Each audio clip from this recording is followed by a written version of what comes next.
बेदिली, क्या यूं ही दिन गुजर जाएंगे? सिर्फ जिंदा रहे हम तो मर जाएंगे।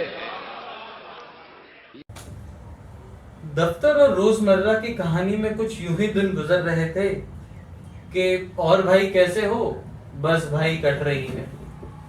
पिछले न जाने कितने दिनों से सिर्फ यही सवाल पूछा जा रहा था और यही जवाब दिया जा रहा था। तो हमने सोचा कि चलिए कुछ पोएट्री की खिदमत की जाए, वरना आजकल तो शाम को लोग दफ्तर से लौटे, दो दो जाम लगाए, कुछ गजलें सुन ली और समझते हैं कि साहब हो गई पोएट्री की खिदमत। इसी पे फैज अहमद फैज साहब का एक शेर है। वो कहते हैं कि वो लोग बड़े खुशकिस्मत थे जो इश्क को काम समझते थे या काम से आशिकी करते थे। हम जीते जी मसरूफ रहे, कभी इश्क किया कभी काम किया। वो फैज साहब थे भाई। इस शेर के जरिए उनका काम आज भी जिंदा है, और इश्क के तो क्या कहने, पर हम जैसे बौने शायर इस शेर के आड़ में बच नहीं सकते।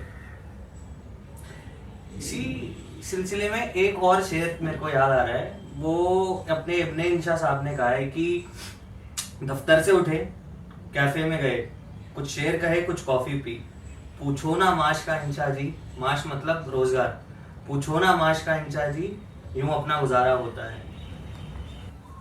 सूरत हाल ये है कि जब लोगों ने पेड़ काटना शुरू करा तो कुछ लोग आए पेड़ बचाने। जब कुछ लोगों ने हवाओं में गंदगी फैलाना शुरू करा तो कुछ एनजीओज आए जिन्होंने एयर पॉल्यूशन के खिलाफ अवेयरनेस बढ़ाई। तो जब हमें शायरी और पोएट्री से इतनी मोहब्बत है, और अगर वो खत्म हो रही हो या मिलावटी हो रही हो, तो हमारा फर्ज बनता है कि हम आए और आपसे बात करें, क्योंकि सिर्फ जिंदा रहे हम तो बेशक मर जाएंगे। ईशान, मेरे को ऐसा लगता है कि प्रॉब्लम ये नहीं है, प्रॉब्लम है कि पोइट्री आजकल लिखी क्यों नहीं जा रही है। जैसे पुराने ज़माने में कितने ही पोएट्स होते थे, कितने ही कवि होते थे, हम लोग उनको पढ़ते भी थे और काफ़ी लोग उनके बारे में बातचीत भी करते थे। लेकिन अब वो पोइट्री ना पढ़ी जा रही है ना लिखी जा रही है। ऐसा क्यों हो रहा है? क्या लोग बर्बाद होना, तबाह होना बंद हो गए हैं क्या? आपके पहले सवाल का जवाब मैंने अशोक वाजपेयी साहब को सुना था बोलते हुए, तो उनसे भी यही सवाल पूछा गया था, तो उन्होंने जवाब दिया कि हिंदी कविता का दुर्भाग्य यही है कि वो लिखी और पढ़ी जाती है, वो बोली और सुनी नहीं जाती। क्योंकि आप और मैं अगर किसी शायर के किसी शेर को कोट करेंगे कहीं, तो हम उस समय के शेर कोट करते हैं जब शायरी बोली और सुनी जाती थी। और रहा सवाल बर्बाद होने का तो लोग बर्बाद तो हो रहे हैं, पर करते क्या हैं? फीलिंग लोनली विद 50 अदर्स के साथ एक पोस्ट टैग कर देंगे और बस हो गई बर्बादी का जश्न। पर जो हसीन बर्बादी का जिक्र जॉन इलिया साहब ने करा है, उसका तो कोई जवाब नहीं। एक शेर है जो हम अक्सर याद करते हैं, जो उनकी कब्र पे भी लिखा हुआ है। वो कहते हैं कि मैं अजीब हूं, इतना अजीब कि खुद को तबाह कर लिया और मलाल भी नहीं। असल में रोजमर्रा की बातों से जब से शायरी चली गई है, मुझे लगता है कि वो रूहानी टच चला गया है लोगों की बात से। अब जैसे आपको कोई दोस्त फोन करे और बोले कि भाई दिल्ली छोड़ो यहाँ आ जाओ, ऐसा ही सवाल आज से न जाने कितने साल पहले ज़ौक़ के सामने उठा होगा, जब साउथ से निज़ाम उन्हें बोलते थे कि आप आओ हमारे यहाँ दरबारी बन जाओ। तो उन्होंने कितनी खूबसूरती से जवाब दिया, इन दिनों गर्चे दक्कन में है बड़ी कदरे सुखन, कौन जाए ज़ौक़ पर दिल्ली की गलियां छोड़कर। ये शेर मैं जानता हूँ और ये मैंने कई बार कोशिश की है कि मैं लोगों को सुनाऊं, और एक दो बार मैं शायद सक्सेसफुल भी रहा हूँ, बट लेकिन जिन लोगों के सामने मैंने ये शेर कहा है, मुझे नहीं लगता उनको खैर समझ आया होगा कि नहीं आया होगा।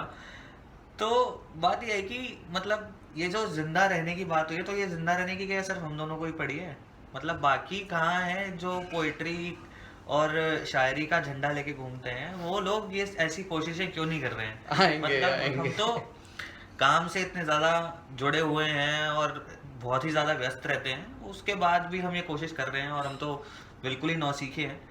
तो क्या लगता है आपको इसके बारे में? मैं इसका जवाब एक शेर के रूप में कहूँगा जो मजरूह सुल्तानपुरी का है। बड़ा फेमस शेर है, सबने सुना होगा कि मैं यूं ही चला था जानिब मंजिल मगर, जानी मतलब इन द डायरेक्शन ऑफ, मैं यूं ही चला था जाने में मंजिल, मगर लोग जुड़ते गए और कारवां बनता गया। जी। आप शुरुआत कीजिए, लोग जुड़ेंगे। दिक्कत सिर्फ इतनी नहीं है, मुझे ऐसा लगता है कि ये जो एक मिथ है जो फैला हुआ है, जो ये स्टीरियोटाइपिंग कर रखी है ना शायरों की, कि भाई जो लोग शेर व शायरी पढ़ रहे हैं, कविताएं पढ़ रहे हैं, वो लोग बिल्कुल देवदास के जैसे हैं और ज़माने में लुट चुके हैं। वो ऐसा कुछ, ऐसा मुझे समझ में नहीं आता आज तक कि ऐसा क्यों हो रहा है। बिल्कुल भाई, ये बात जब लोग कहते हैं ना कि यार इस सिचुएशन में कौन पोएट्री करेगा, कौन शायरी बोलेगा, ये बात तो कभी समझ में नहीं आई। लेकिन अच्छा, एक और किस्सा बताता हूँ मैं आपको। पिछले कुछ दिनों पहले मैंने एक फिल्म देखी जिसका नाम था अलीगढ़। मनोज बाजपेयी की मूवी है और काफ़ी क्रिटिकली अक्लेम भी हुई है, आपने शायद देखी भी हो। तो उसमें एक सीन है जिसमें राजकुमार राव मनोज बाजपेयी से पूछते हैं कि आप मराठी के प्रोफेसर होते हुए भी इतनी सारी भाषाओं की कविताएं, पोएट्री इतनी आसानी से पढ़ के समझ कैसे लेते हैं। उसका बेहद ही खूबसूरत जवाब जो उन्होंने दिया है वो ये है कि पोएट्री शब्दों में कहाँ होती है, कविताएं शब्दों में कहाँ कही जाती है। पोएट्री जो है वो तो शब्दों के बीच में आने वाले साइलेंसेस में है, पॉजेस में है, अंतराल में है। और फिर उसके बाद हर इंसान अपने अपनी एज, अपनी मैच्योरिटी और अपने लाइफ एक्सपीरियंसेस को लेके अपने अपने अर्थ निकालता है। आपने बात लाइफ एक्सपीरियंस की करी है तो वही एक किस्सा याद आता है। जो हम जयपुर में गए थे, जयपुर लिटरेचर फेस्टिवल, तो वहाँ पर हम नजफगढ़ फोर्ट, जो भी वो फोर्ट है, वहाँ से नीचे उतरे तो पार्किंग वाले भैया ने रस्तोगी से कुछ कहा, आदित्य से कुछ कहा कि यार आप गाड़ी यहाँ मत पार्क करो, उधर थोड़ा साइड में ले जाके पार्क कर दो। तो भाई ने इतनी भाई जवाब देते हैं कि मैं जो हूँ जॉन इलिया हूँ जनाब, मेरा बेहद लिहाज कीजिएगा। अब वो किस्सा इतना फ्रेश है हमारी मेमोरी में, और सिर्फ इस वजह से कि इतना बड़ा और इतना उम्दा शेर उससे एसोसिएटेड, वो भी जॉन इलिया का एटीट्यूड से एकदम लबालब। अब बात एटीट्यूड की थी तो आपने वो सुना होगा गालिब के किस्सों के बारे में, गालिब के खतों के किस्सों के बारे में, जिसमें वो उन्होंने एक खत लिखा था नवाब रामपुर को। बेसिकली ये उनकी एक एप्लीकेशन है जिसमें वो बिल्कुल वजीफा बढ़ाने के लिए उन्होंने बात कही है। तो एप्लीकेशन है, रिक्वेस्ट है, और आप तेवर देखिए। वो कहते हैं कि दाइम पड़ा हुआ तेरे दर पर नहीं हूँ मैं, खाक ऐसी जिंदगी के पत्थर नहीं हूँ मैं। अब आपने गालिब की बात की है तो आपके इसी शेर को मैं कंप्लीट किए देता हूँ कि गालिब वजीफा खार हो दो शाह को दुआ, कि गालिब तुम वजीफा खार हो, स्कॉलरशिप लेते हो, दो शाह को दुआ, शाह मतलब किंग, दो शाह को दुआ, वो दिन बीत गए जब कहते थे नौकर नहीं हूँ मैं। क्या बात, बिल्कुल अदब के साथ एटीट्यूड झलकता है इनकी बात। बस यही है यार कि असली शेर या दमदार शेर जरूरी नहीं है कि भारी शब्दों से लदे हों, है ना।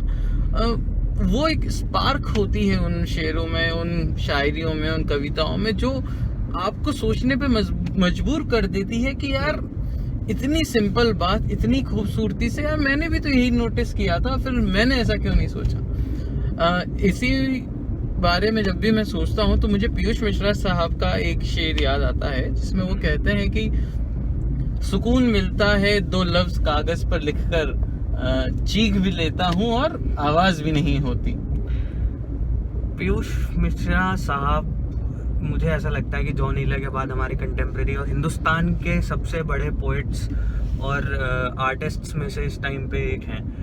वो एक्टिंग भी कर लेते हैं, वो गाना भी गा लेते हैं, वो लिरिक्स भी लिख लेते हैं, वो प्लेज भी कर लेते हैं।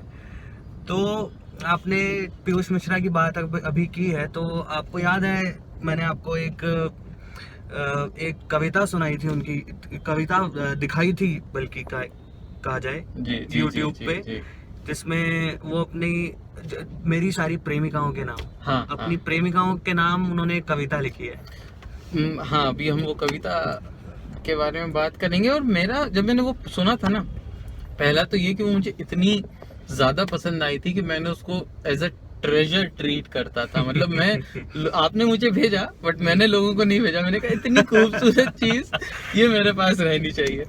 तो और उसमें जो बात कही गई है ना कि बचपन को जिंदा रखने की, जी। मेरा मानना है वो सिर्फ उन्होंने अपनी प्रेमिकाओं के लिए नहीं कहा है, अच्छा। उन्होंने उस हर इंसान के लिए कहा है जो ये रोजमर्रा की दिनचर्या का सहारा लेकर अपने उस शौक से भाग रहा है। मतलब सूरज उगेगा, ढलेगा, जी। आपका दिन खत्म होगा, दिन के 24 घंटे नौकरी चलती रहेगी, आपकी जिंदगी कट जाएगी। जी। पर इस पूरे दौर में अगर आप अपने उस शौक को जिंदा रख पाए ना, तो वो असली दमदार बात ही है। और जब लोगों को ये बात, लोग ये सुनेंगे, जब ये समझेंगे कि हम क्या कहना चाह रहे हैं, तो तब शायद उन्हें हम याद आए, तब शायद उन्हें ये एपिसोड याद आएगा और याद आएंगे पीयूष मिश्रा।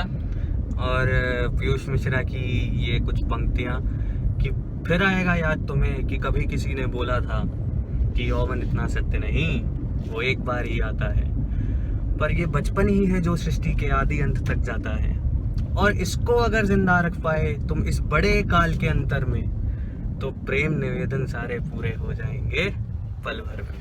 बिल्कुल, इसको यदि तुम जिंदा रख पाए इस बड़े काल के अंतर में, तो प्रेम निवेदन सारे जिंदा हो जाएंगे पल भर में।